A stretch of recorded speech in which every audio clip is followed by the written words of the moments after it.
Good morning, families and parents. Thanks so much for being here to be part of our Mustang Connection. This is our third connection that we've had this year. It's December 13th, and as we were just saying to families as they were jumping on the call, there's certainly excitement in the air here in the high school as we get ready to wrap up this portion of our year, head into a well-deserved holiday break. We are always thrilled to have an opportunity to be connected with our families, to share some of the amazing work that's happening in the high school. Brad and I can't believe it's December and all of the things that have gone on and happened on campus this year so far are just absolutely amazing and outstanding. And we today look forward again to this opportunity to connect with parents and explore topics that are relevant to what's happening here in the high school. So before we get into today's topics, this is just a small smattering of some of the exciting learning and opportunities that have happened on campus since we launched in August.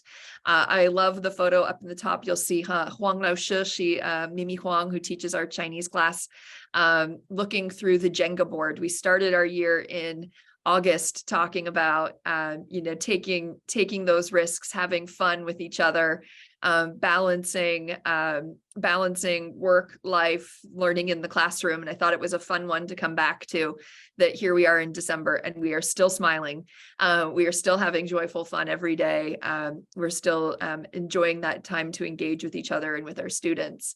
But you can see, everything here from student clubs to sports to just service learning that's happening, partnerships within our community. There's never a dull moment or a quiet time here on campus. There's always something going on as our students are contributing to not only ASIJ's community, but beyond.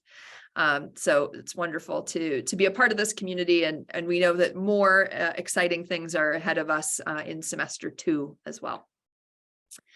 The focus of today's Mustang Connection, we're going to do something a little bit differently. So those of you who are tuning in to this after our connection itself, we're shortly going to actually stop our recording and have a conversation with the parents who've joined us this morning to dig into this guiding question, which is, how is our high school counseling program positively supporting our students and our community? And what might be even better if? At the beginning of the year, we shared with families that one of the pieces of work that we're doing this year is taking a review of our college counseling and our personal academic counseling programs. We are now into year 4 of a decision that we made years ago to move from a comprehensive model where we had 5 counselors who served in both the personal and the college and career readiness portions to what we call our complementary model, which is having college counselors and having personal academic counselors. They work on the same team, but they have different roles in how they work with our young people. And because we're now at that year 4 part of our time together, we really want to take that opportunity to step back and have a review of how is it going, what's working really well with the program, and what might make it even better as we continue to evolve our programming and build on strengths of our programming. So what I actually did, what Brad and I did this week is we received the list of the pre-registers for today's Mustang Connection, and we wrote those folks and said, let's try something a little different. We also received feedback that sometimes it can be nerve-wracking to ask a question on a Mustang Connection knowing it's recorded and it might be shared out later with the wider community. So wanting to really honor that feedback, what we'll do is Brad and I will show you the questions that we're going to go through today in our protocol, but then we're going to turn the cameras off so that those of us who are here can engage in those conversations without worries about the piece being shared with our wider community. So we're going to try it out. And that's kind of part of our thinking for today. So that's really going to be our focus, is starting to get some preliminary feedback just on the strengths of our program and what might be even better with. And we're going to do that through a listening circle, which is a protocol that is really helpful for us to hear from our families what's on their minds. And I'll give a little bit more about that. But An overview of what the counseling review is shaping up to be. We're working closely with Jolene Murray, who is our data and assessment specialist.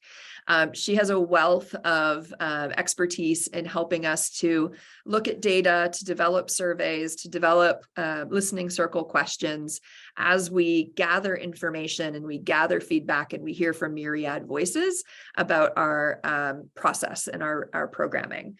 Aspects of that review will include community and student surveys. So when we think about our community, we're thinking about not only the community survey that we sent out last spring, but more targeted surveys to families, students, faculty around experiences with our college and our personal academic counseling programs. We're going to hold listening circles, which we're going to run one today, which is a protocol that allows us to just look deeply at a few questions and surface what's on our mind. And we're also doing some looking at comparative or like schools. So what are the other schools in our region, schools that have similar profiles to ASIJ? What are they learning through their counseling model? What models do they use? What's the learning that we can use from others to continue to grow our program and serve our community? So this work's really going to be happening over the second semester here in the high school, and we look forward to sharing out what we are learning along the way with our families. The guiding question again is, how is our high school counseling program positively supporting our community, and what might make it even better if?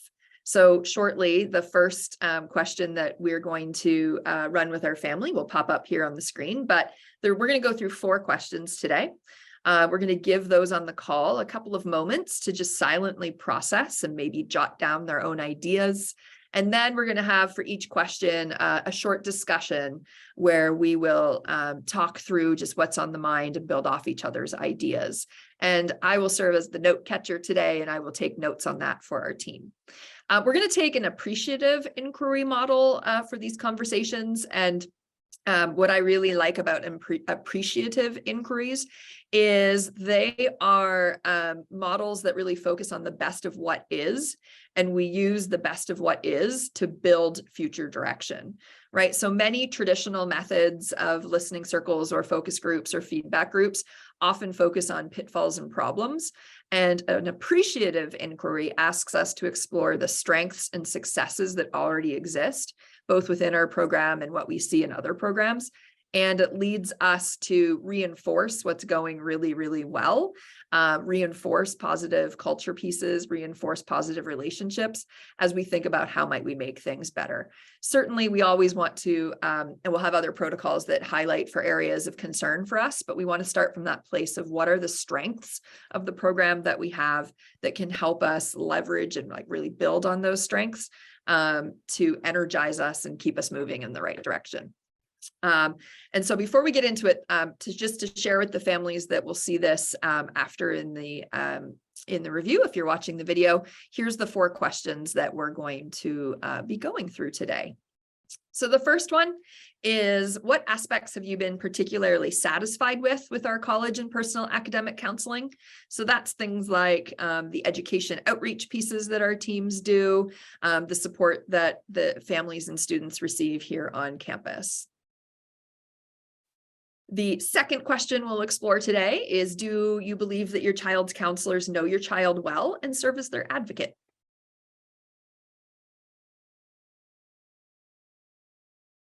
The third question we'll be exploring today is, have you been pleased with the effectiveness and timeliness of the communication between you and your child's counselors? And the final question that our listening circles will look at today is, what changes would you most like to see in our counseling program? So those of us who are on the call, we're going to dig into this work together. We're going to, turn off the recording and go back to that first question and spend some time in the protocol, capturing notes, taking notes, listening to each other. And then we'll share out kind of big themes as we continue to go through our college and personal academic counseling review into the second semester. So before I leave that, just a preview into semester 2. The next time we'll have a Mustang Connection will be on February the 14th. Look for links for that in January, along with themes that we'll be exploring then. And with that, I'm going to say have a wonderful, rejuvenating, fabulous holiday to all of our families. We hope that it is filled with health. And if you're traveling, be safe, be well, and we will see you in 2023.